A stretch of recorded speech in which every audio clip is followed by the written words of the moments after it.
You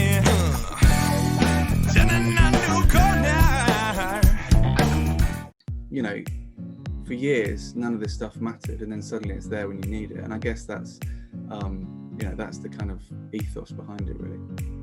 Whoa.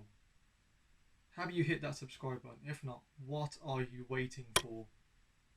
Do it. What is up, everyone? Welcome back to the TotalSport channel. And today I'm joined by probably my favorite guest so far, a speculative DM to Mr. Duncan Alexander. And he is joining us today. How are you, Duncan? You all right, mate? Yeah, good, thanks. Yeah, thanks for having me on. Speculative DMs are the way forward, I think. Yeah, they certainly are. So firstly, Duncan, for those of you who don't know you, and those of you who aren't on football Twitter may not know you, but those of you on the football Twitter should. Tell us about sort of your career in the world of stats and stuff like that. Yeah, so I've been in it quite a long time now. Sort of got into the industry in the mid 2000s, really, when it was very kind of niche and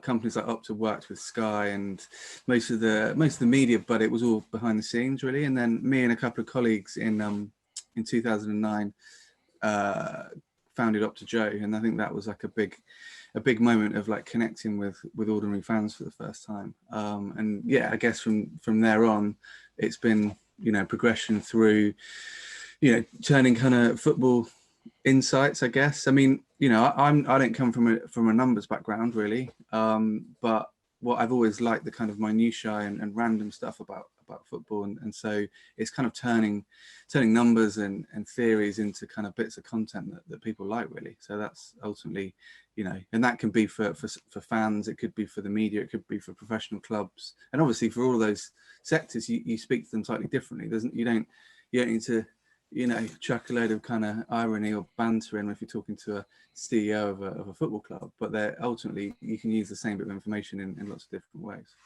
Yeah, so you mentioned you didn't come from a numbers background. So what sort of background did you come from, and what brought you to the world of football stats in the end? Well, I did history at university, and I've always liked history. Obviously, you'd hope so.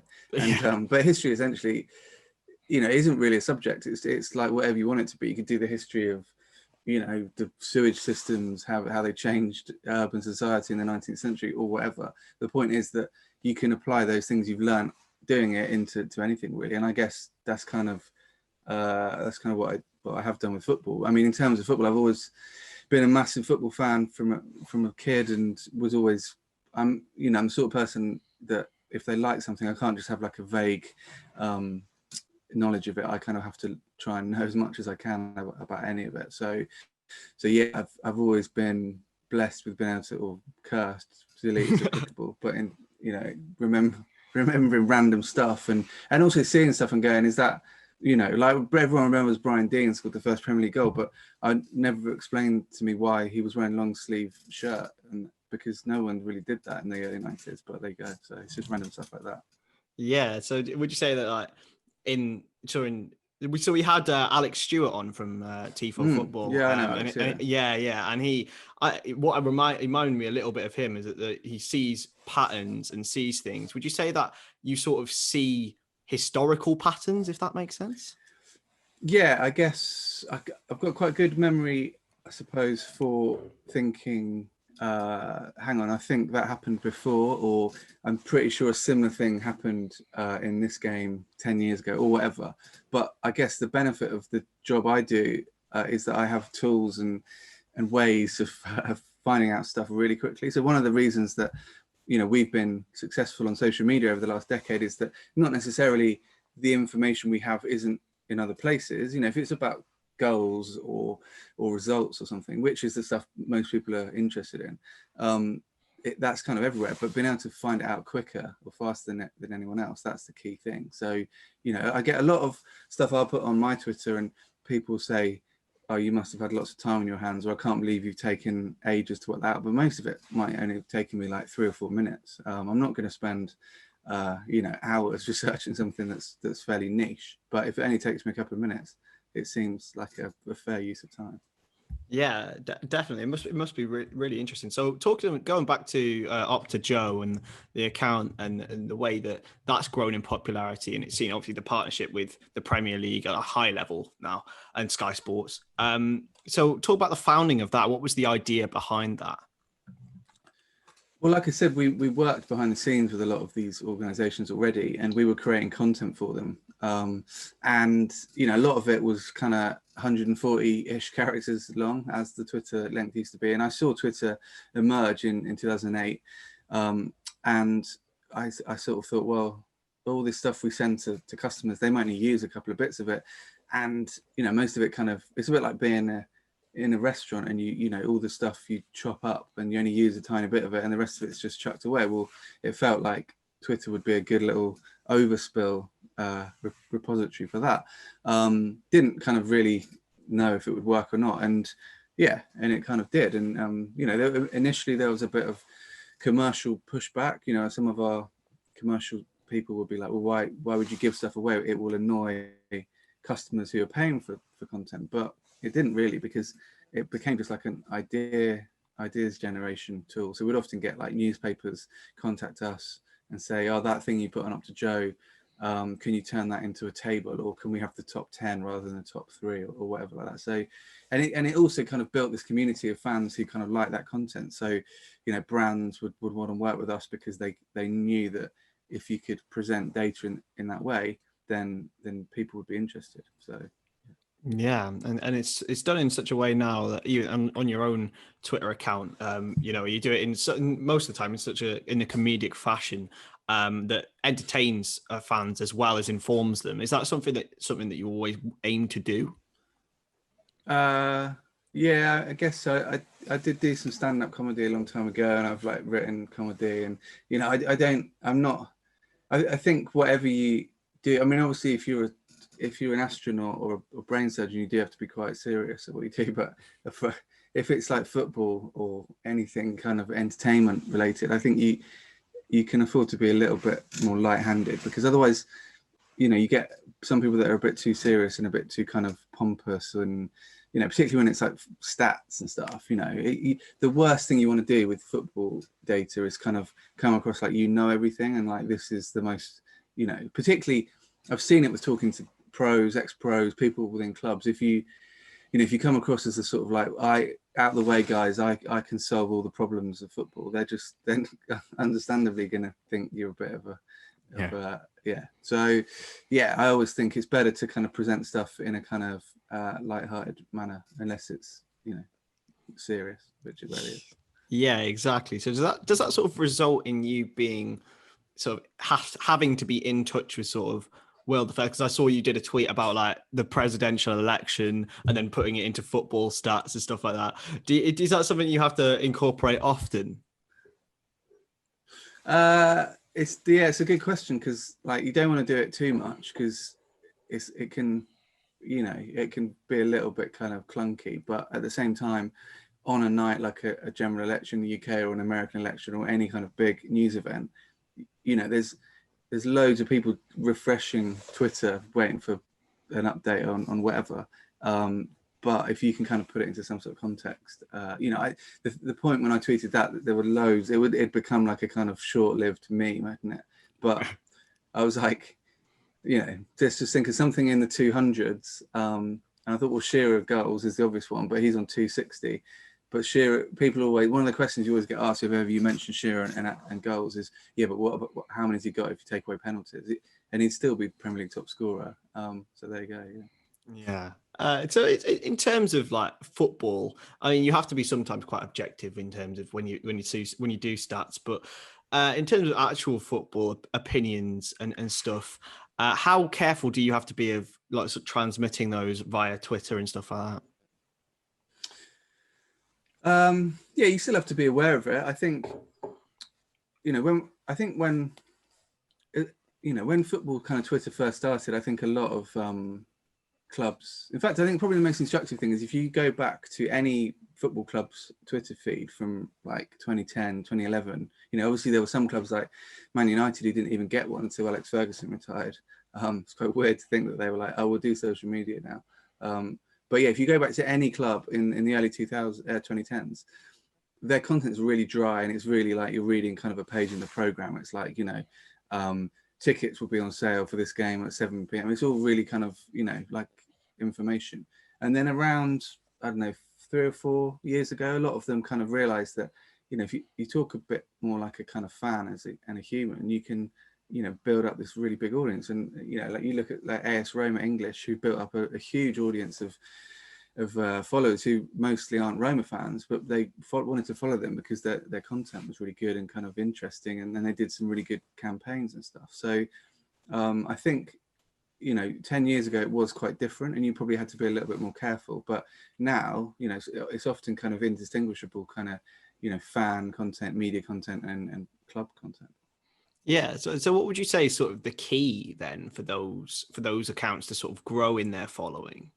I think you can afford to be a little bit, what's the word? I hate the word cheeky because it sounds awful, but you know what I mean? Like a little bit kind of, lighthearted, but you have to be slightly careful. I mean, I did a few tweets to start the season around Kepa. Obviously, poor Kepa has had some form issues at Chelsea, and, I had a few people.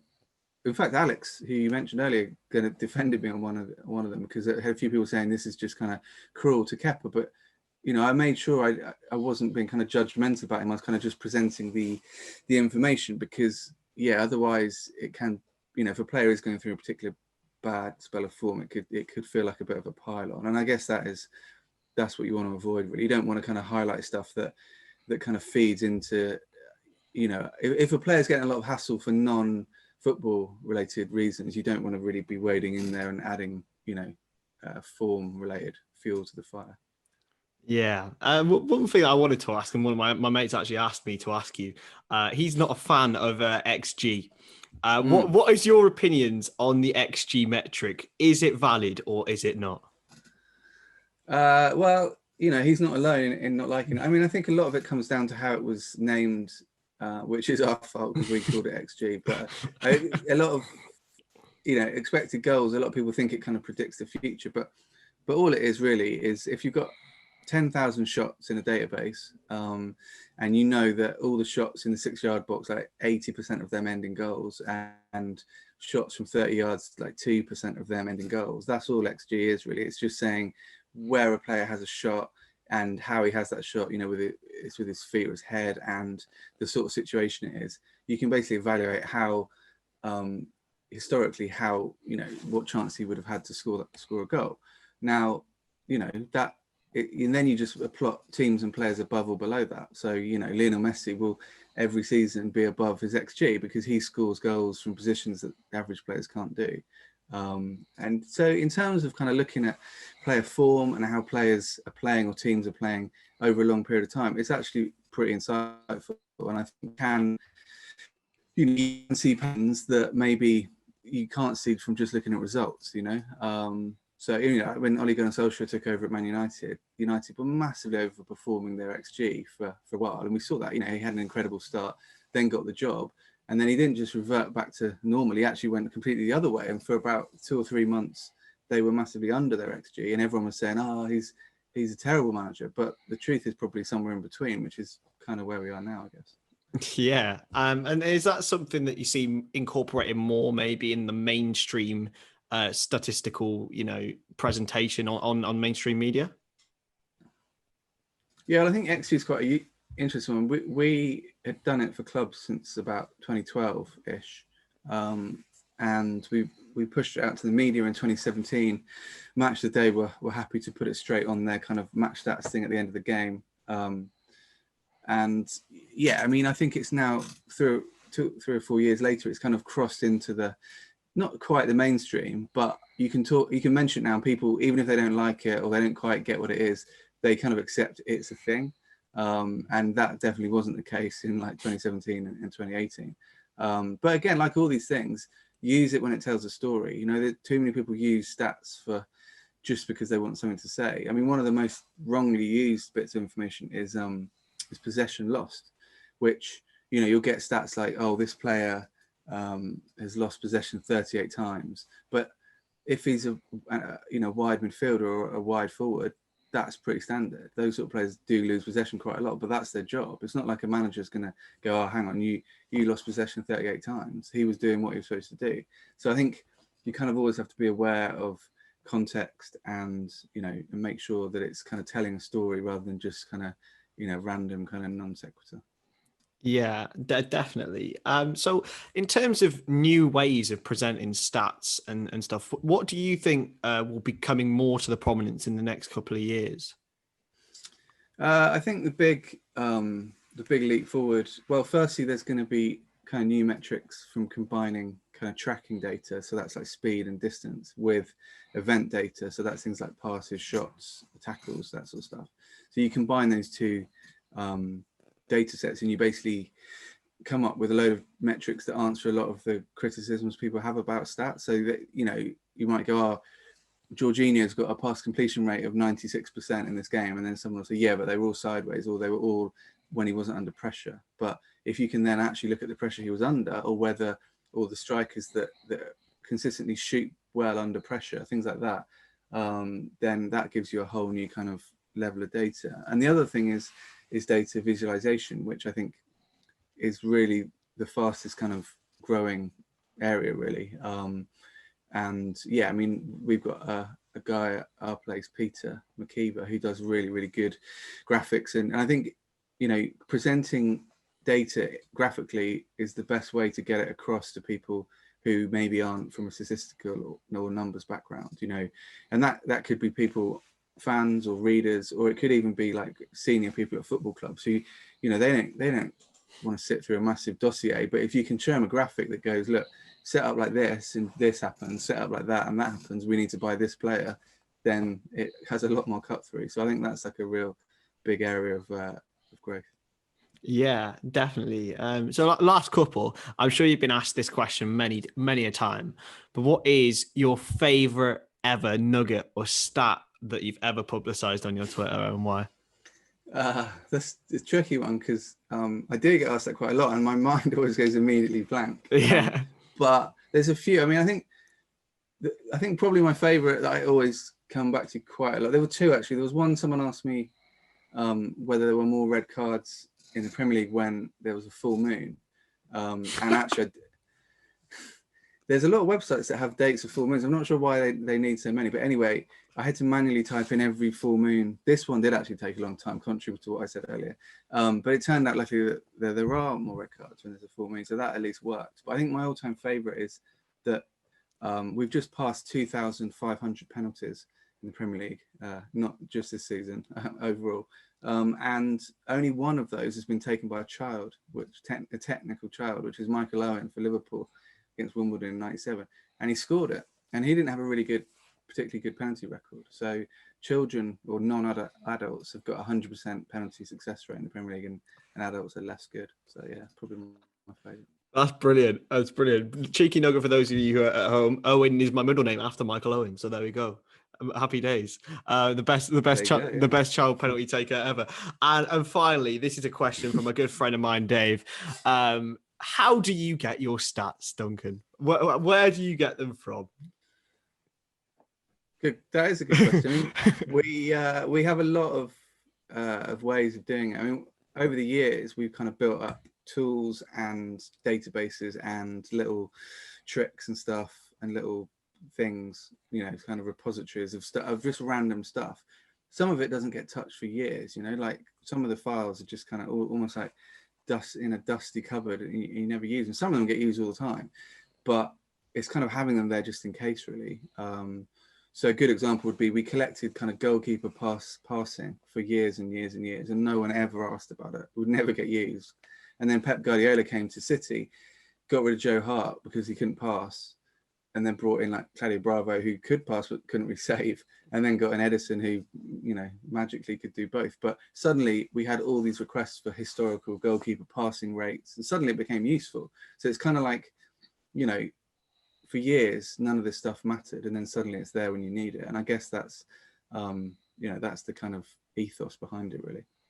Yeah, thank you. Well, firstly, thank you very much, Duncan, for coming on. It's been a real pleasure having you here. And just a final question. What does the future hold for you? Well, I've written a couple of books, and Of I'd course. like to write a couple more. I've got a sort of a proposal for a new one that needs done. I just feel very kind of fortunate to to be to do what I do, really. I kind of get to do a lot of cool stuff and talk about football and think about football, which if I could have told the 11 or 12-year-old me that would be a thing you could do. My granddad never got his head around what I did. He was like, yeah, but how is that? But is that a job? I was like, yeah, no, it's a job. Yeah, he was like, what? Yeah, but why and how? I was like, yeah, good question. But yeah, so just to continue to add value to football, I guess, in terms of finding stuff that hopefully people that adds to people's enjoyment of the sport.